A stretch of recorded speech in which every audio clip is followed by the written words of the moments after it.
Number 5 on my list is Brock Purdy. Brock Purdy just got paid.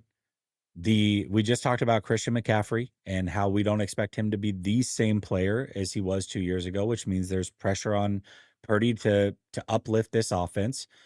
It's also possible that Ayuk misses up to half a season, and when he comes back, may not be himself either. So Purdy's gonna have to carry the weight. And coming off of a season where you weren't at your best, and now all of a sudden you got paid, regardless of we've broken down and how great the deal is and all these other things, people still see 265 million, top 10 highest paid quarterback in the NFL. That is going to be a weight that you have to carry. So for that reason, I have Brock Purdy at number 5 on my most pressure this season list. Number 4, I've got Nick Bosa. A lot of fans are upset with Nick Bosa. They wonder why, he crushed it, defensive player of the year, and then just doesn't put up the sack numbers. I think Bosa is very effective. I mean, we saw it immediately the moment he left that Seahawks game, what Geno Smith turned into. I mean, all the confidence that he had out of nowhere, went from being scared of our defense to just supremely confident and had a game winner, walk-off game winner against the 49ers. But most fans look at sacks, and when you look at Bosa too, he's dealing with 3/4 of that defensive line are rookies. So he has to be it's not just showing up on Sundays and doing all of that. He has to take a veteran leadership role. You're paid to be a captain. You're going to have to be that guy. So that means there's more pressure on you in practice, maybe than there's ever been as well. And so those things add up. So for that reason, I have Bosa at 4. I like this. Jump in at any time if you want. No, I got my list ready, but why don't you just go ahead and finish yours? Run through it. Okay. Yeah. Number 3, I've got Ricky Pearsall. Ricky Pearsall, another injury, which isn't great. Everybody remembers the tragic event where he got shot, but everybody seems to forget that he had some injuries before that. He had 2 shoulder injuries. He had a hamstring injury. He wasn't trending towards getting much of anything in training camp anyways.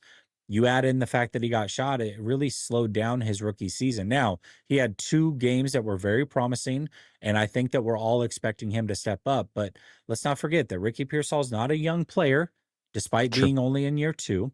Almost Brandon 25. Ayuk's, he'll be 26, I think, when the season starts, week 1 of the season. So I think I want to say he turned 25 last year, like the day that the season started. I could be mistaken. September.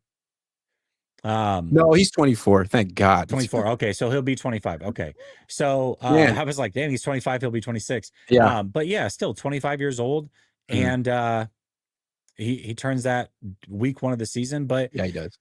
Without Brandon Ayuk there, the thought is you're the first round pick. You got to step up. You can't have 2 years to start your career where you're not contributing in a special way. So he's going to have to step up really quick. And I fear that without all of this offseason work right now with the team, that can hold him back. So for that reason, he's number 3. Number 2 to me is Deommodore Lenoir, another player that got paid. He's now stepping into that number 1 corner role, which was held by Charvarius Ward. And Deommodore Lenoir has talked a lot of trash this offseason across the NFL, calling out every single receiver they're going to play, saying DK Metcalf left. Oh, he was the only good receiver in the division. He's the only one that can test me. You're going to have to back all that up, and you're not playing. Hasn't he been like talking crap about JSN? Everybody, yes. Everybody. Yeah. So when the schedule release came out and it was like the 49ers play this team, he was talking trash about a receiver on that team. Like he did his own schedule release of the receivers he was about to lock down, which is funny. Definitely my favorite player on the team. You gotta back it up. I hope he does. He's my favorite player on the team by far. There should be more football players like this, but you really do have to be good. You do. So yeah, he's gonna have to be very, very good. I like so that. For that reason, I've got him at number 2. And number 1, Jake Moody, your whole special teams unit has been out. They're out of the building. You're the one guy left, and you've changed your kicking motion. You come in week 1 and you miss a big kick, you'll be out quick, I can imagine. So the leash is very short if he even makes it that far. He's got an offseason ahead of him that is very, very tough. So Jake Moody, number 1, most pressure. PrizePicks will give you $50 when you play your first $5 lineup.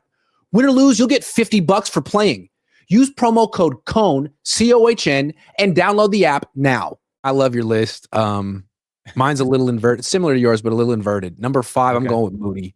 Only because I feel like the writing's already on the wall for him. Like, yeah, he needs to compete, and there's a lot at stake, but like, good luck, buddy. They brought in Greg Joseph. That guy was on the Jets. If you were on the Jets, you got a great chance to make this team. And Moody never played for the Jets, so I don't know. Yeah. Moody at 5, and then at 4 for me, I'm gonna go with someone who wasn't on your list. Okay. And you know, I don't think anyone's gonna be that tough on this guy, but it comes with the territory. Mykel Williams, first round pick. And I'm gonna tell you when it starts. Like training camp, one-on-ones. He's gonna go against Colton McKivitz. If he struggles with that matchup, it starts there.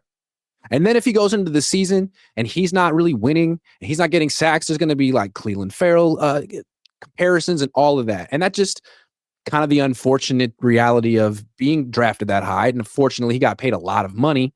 But you know, we saw Javon Kinlaw struggle with this. Mike McGlinchey struggle with this. Being a top 15 pick, you better be good.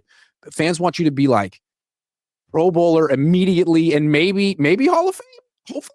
You know what I mean? So him, number 4. 3, Pearsall. Not because last year was so bad, but because the injuries. I mean, when he got shot, we forgot about the hamstring and the shoulder. But now that the hamstring's back, it's like, okay, well, really the gunshot was the least of his issues. It was the scariest thing that happened for sure, but that's not going to be what jeopardizes his career. It's these like other injuries, these soft tissue injuries. And if he can't, I mean, he didn't even get to OTAs. And again, I don't think he's like maybe like someone like Debo, who isn't in the best shape and then tries to get into shape really fast in training camp and like pulls their hamstring. To me, this is a guy who like probably overtrains and it puts too much pressure on himself. And, you know, God love him, earnest kid, wants to do well, but that doesn't mean he's going to stay healthy and do well. So a lot of pressure on him. Year 2, this is kind of like a redshirt year. He can't redshirt 2 years. No. So then 2 for me is Christian McCaffrey.